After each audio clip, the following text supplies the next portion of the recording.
Get ready to get in the game. Stretch, strengthen, live, and thrive. You can be a winning athlete in the game of life. It's the Peel Appeal with author and corrective exercise specialist Matt Peel. Hey, this is Matt Peel with the Peel Appeal podcast. What's happening this day for you? Is it good? Is it not so good? If it's not so good, I'm going to help make it even better. So, it's the holidays. Things are happening, right? Everybody out there is trying to tell you, well, you do this for your resolution. Here are the tips for that. Here are the tips for this. Right? So it's that time of year. Right? Families and friends are planning their gatherings, planning their events, and you can feel your waistline getting bigger, right? From airplane. And Leo is getting larger and larger. It's that same thing. So if you know that reference, good for you. You're my age. If you have no idea what the hell I'm talking about, shame on you for not knowing airplane. Anyways, back to what I'm supposed to talk about here in this podcast today, which is about pre-holiday weight management tips. Right? Everybody wants the tips, the latest, the greatest. What is it? What do I not have to do and lose 75 pounds today? Well, isn't that a fantasy world?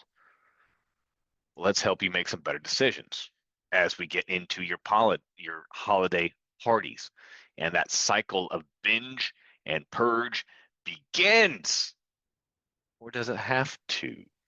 Right? Because it really doesn't. If you pay attention to what I'm going to tell you today, then you can help avoid that nasty ass cycle that always happens at the end of the year and you feel terrible about yourself, right? So people ask myself and other experts, what are the best tips to do to prevent or reduce weight gain and be healthier for the holidays, right? Do you really need to hear the same BS again? Because it comes on ad nauseum from people wherever you live and wherever you watch the news or whatever article you write. At the end of the day, it's the same shit. Why is it the same shit?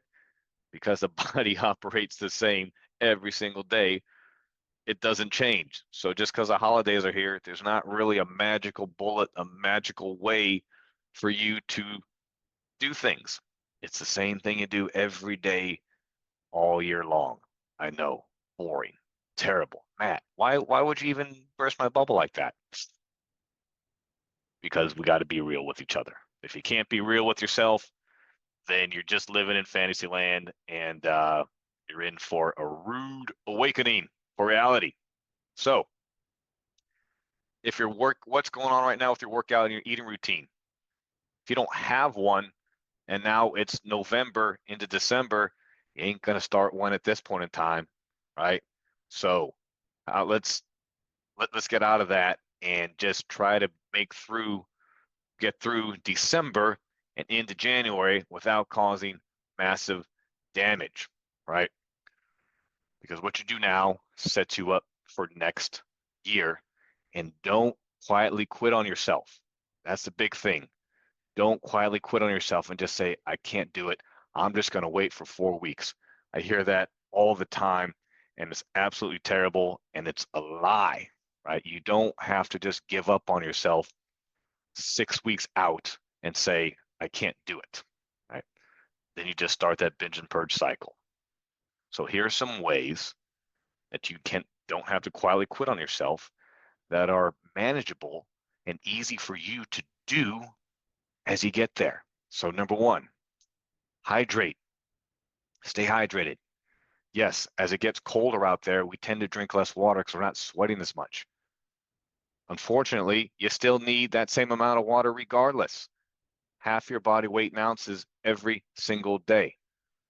Stay hydrated. That helps with weight management. You don't eat as much. Your body processes food and everything better. Stress, your skin, blah, blah, blah. You know it. Stay hydrated. Do 30-minute HIIT workouts. It's okay. You don't have an hour and a half to go to the gym anymore. You can do 30-minute high-intensity interval training workouts, get more done, less time, at least maintain. And again, doing something is better than nothing. Promise you. You'll feel better about yourself that you at least got something in Even if you did that 2 or 3 days a week instead of 4 to 5, especially when you're traveling, it's a great way to get some physical activity in and not take up a whole bunch of time. Tree. Is this tree or 4? Whatever it is. Don't go to a party famished and starving. If you hydrate throughout the day, number one, you won't be as hungry. Two, have a little healthy snack around between 100 and 200 calories about 2 hours before the party. You won't show up famished. You won't mow down the buffet table and just be a glutton at the party. And then when the party's over, right, leave the party at the party. Don't take home junk foods. Don't take home desserts. Look, it's all going to go to waste. Just don't let it go to your waistline. That's the difference, right? Don't let the waste go to your waistline. So leave the party at the party. It's over. Don't take home the junk foods. Don't continue the party when you get home. It's over. So be a realist. Enjoy the event. Enjoy the party. Don't show up thinking, oh, I'm holier than thou. I can't have this. I can't have that. And just be a fucking sourpuss. Nobody wants that, especially you.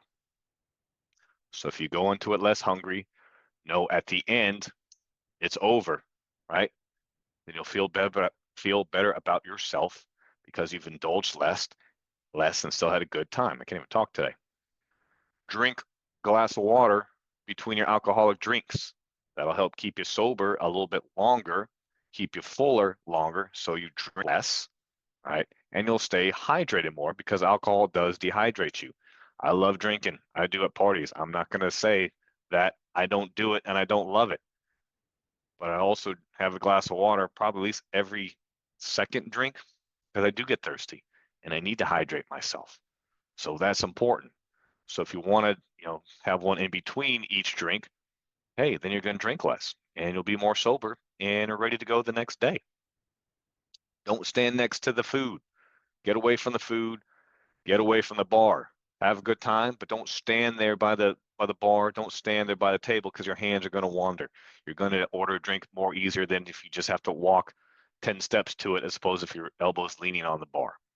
Position yourself away from these things as you talk and laugh and have a good time with friends. And then your fingers are less apt to wander as you just kind of are boredom and standing there talking. No is a powerful word. Use it. No, thank you. I don't need any extras. No, thank you. I don't need to take the rest of that cake home. No, thank you. I don't need to take the brownies home. My kids don't need them. I don't need to take them to work and infect my coworkers with more junk food that they already have at their houses. Use the word no. It's empowering. It really is. And finally, forgive. Forgive yourself. Forgive yourself of whatever happened at the party with your eating and drinking sins. The party's now over. Let's forget about it. It's not an excuse to abuse. I'll just forgive myself and be fine. But forgive yourself of your fun. It's okay, right? And then you start fresh tomorrow. You can't sweat out every single overindulgence, right? And that's all right. You know it. Party's over. It's over. And hey, tomorrow's a brand new day, right? So moderation is the key. It really is. You're going to be up, you're going to be down, but if you can just kind of be moderate in your eating and drinking, you're going to have a lot better time and still be present and enjoy what's going on instead of trying to come in and say, I'm on a diet, I can't do this, or come in and be like Frank the Tank and just fucking go through everything like it's your last day on earth. All right. Moderation. Be present, enjoy what's going on, say no to the extras, right? Don't show up starving. Have that healthy snack hour to 2 hours beforehand to prevent overeating and drinking, and then leave the party at the party. And now you have helped set yourself up to have less weight on that waistline. When you repeat that process for every party, you're going to feel better about yourself and have more confidence, feel more rested the next day, and be ready to go through this whole season so that when January starts, boom, you already hit the ground running, right? And all you did was do a little bit of moderation, a little bit of preparation, a little bit of using the word no, some forgiveness for yourself, and you have a great time. That's what this holiday season is about. So happy holidays to you, whatever you celebrate, and make it a good one this year, right? Moderation, great time. Have you listened to my book yet? No? Did you know I have my book out on audiobook? Go to Amazon, look up The Athlete in the Game of Life, or my name, Matt Peel, and you can get a copy of The Athlete in the Game of Life on audiobook. Great gifts, great something for you just to listen to if you need to, a little personal development there. If you don't have time to read, great gift for you. Have a good time listening. Sign up for my email list. Go to my website, mattpeel.com, and I'll send you a newsletter every single week on what's going on with me and some new topics that can help you through the holidays and just overall. So until next time, have a great holiday season. Have a great day or evening, and I will talk to you later. Are you ready to get in the game? Get personal help, sign up for our newsletter, and pick up your copy of Athlete in the Game of Life, the book, all at mattpeel.com. Thanks for listening.